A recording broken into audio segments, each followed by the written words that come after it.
Hola, el Reiki, una de las prácticas milenarias y tradicionales de la salud, que para empezar no es ni milenaria ni tradicional. El Reiki fue inventado en 1922 por un monje japonés muy listo llamado Mikao Usui. Se fue a un retiro, estuvo 21 días en el monte Kuyamayama, no es broma, así se llama, Kuyamayama. En el monte Kuyamayama estuvo 21 días meditando y descubrió que había inventado una forma de curar a la gente. Bajó del monte y rápidamente puso la primera escuela donde empezó a cobrarle a la gente. El que aprende Reiki tiene que pagar y por lo tanto le puede cobrar a otros para enseñarles Reiki. Obviamente cuando tú pagas para que te enseñen Reiki, lo que necesitas hacer es luego recuperar la inversión y de paso ver si sacas algo de dinero, y para eso se finge uno que cura a los demás. Pero en fin, así es como se originó este masaje, que tampoco es masaje, porque en el Reiki no te tocan.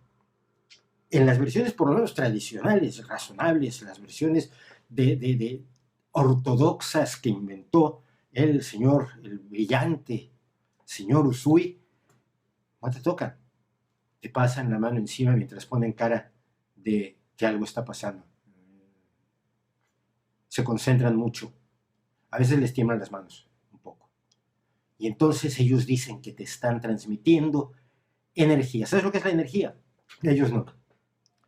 Ellos no tienen una sola idea. ¿Por qué hemos utilizado la palabra energía para significar cosas que no son energía? Decimos, esa persona tiene buenas energías. Es una forma un poco altanera, un poco complicada de decir me cae bien, me da buena espina.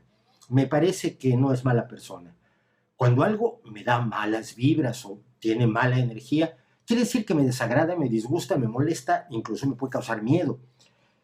Pero no es que haya una energía. Mira, la energía es la capacidad de hacer un trabajo. Así es como la define la física. Conocemos formas de energía, por ejemplo, la energía electromagnética, podemos medirla, podemos detectarla, podemos saber cuando hay una determinada energía electromagnética emitiéndose a nuestro alrededor y podemos saber exactamente qué frecuencia tiene, qué amplitud tiene, qué potencia tiene, etc. La energía de la que suelen hablar estas personas no se ha demostrado que exista. Es una energía misteriosa, mística, mágica, esotérica, maravillosa seguramente, porque sirve para todo. Sirve para curarlo todo y sobrevivir para toda una vida, salvo en el caso del señor Usui, que pese a su descubrimiento a los 60 años murió, eh, pudiéndose haber hecho una sesión de Reiki y sobrevivir por lo menos hasta los 95. Pero esta energía resulta una magia muy, muy especial, porque se relaciona con las energías que durante muchos años, durante muchos siglos, la gente ha dicho que tiene el cuerpo humano. Antes de que supiéramos ciencia, la gente pensaba que la vida era algo totalmente distinto de la materia inanimada, que había una fuerza que llamaban la vis vitalis y que animaba la vida y que era totalmente diferente de lo que ocurría en el resto del universo. Había un universo material y del otro lado estaba la vida, la vis vitalis, el espíritu, el extraño motor de la vida. Con los años, afortunadamente, aprendimos que no, que la vida es una forma más de la materia organizada, es una forma altamente organizada de la materia, es una forma altamente compleja de la materia, pero que no hay nada especial en la vida, no hay una energía especial. Y sin embargo, quienes venden asuntos paranormales, esotéricos, transnormales, transnaturales, siempre acuden a esas energías, la energía vital, la energía del pensamiento, esta idea de que si yo quiero, puedo hacerlo. Realmente, si quieres volar, no te tires de un sexto, porque por más que quieras volar, no vas a poder. Si llevas un parapente, quizás la cosa cambie un poco. Bien, se puede decir que todos los demás somos tontos y no podemos detectar esa energía, pero los maestros del Reiki y de disciplinas similares sí pueden detectar, percibir y manipular esta energía, y nosotros que somos unos pobres aldeanos tenemos que creerles. Aún así podemos probar si realmente perciben o no esa energía.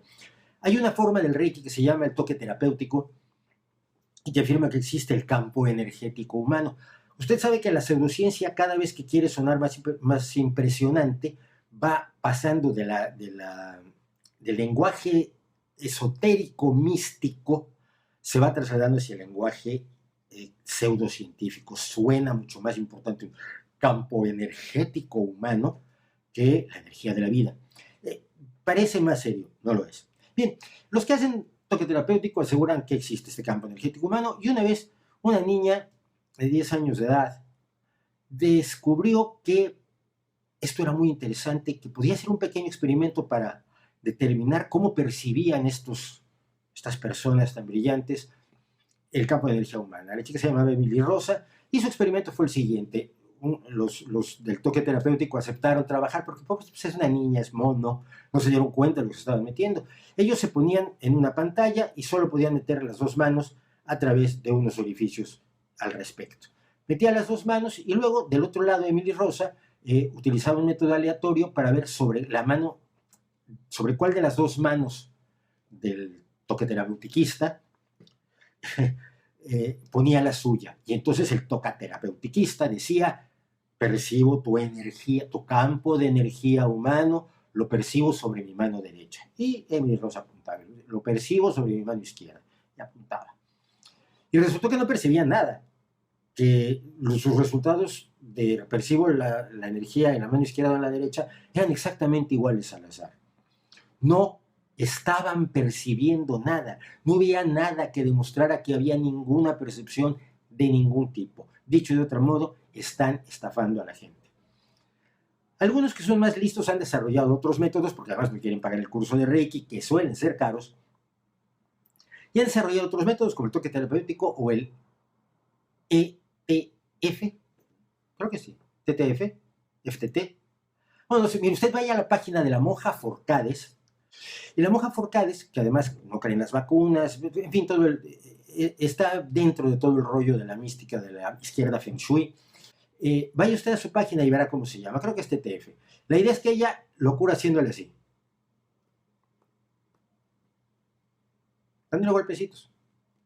Le da un golpecito aquí, le cura, y además no le tiene que curar aquí. Ya sabe usted que existen estas teorías, estas ocurrencias de que esto se refleja aquí, y aunque no haya ninguna conexión fisiológica entre esto y lo de abajo, ellos te tocan la oreja y te dicen: ya te he curado el hígado, y tú pagas dinero porque te han curado el hígado por tocarte o ponerte una aguja o pasarte la mano cerca en un reiki auricular, una mano cerca de la oreja. Y entonces te tocan y ya con eso te curan. Algunos son un poco más listos, ya te tocan más. Alguno ha acabado en la cárcel por esto. Pero no es un masaje, no es milenario y tradicional, no sirve, no hay ningún estudio que demuestre que el Reiki sirva para algo más que para la gente se sienta mejor. Sentirse mejor es lo que nos hacen los placebos. Los placebos nos complacen, nos hacen sentirnos mejor, pero no nos curan absolutamente de nada. Y después de un tiempo determinado el placebo deja de funcionar y tenemos que cambiar de placebo. Por eso muchas personas van cambiando de terapia alternativa cada 3, 4 meses, lo cual es un negocio extraordinario para la terapia alternativa, por supuesto. Es un placebo. Decíamos, no es tradicional, no es milenaria, es un embuste, no es un masaje y trabaja con energías que no existen. Si usted está dispuesto a creer en el Reiki, déjeme una nota aquí en el vídeo. Me gustaría ofrecerle en venta la Torre Eiffel, que la tenemos ahora de oferta.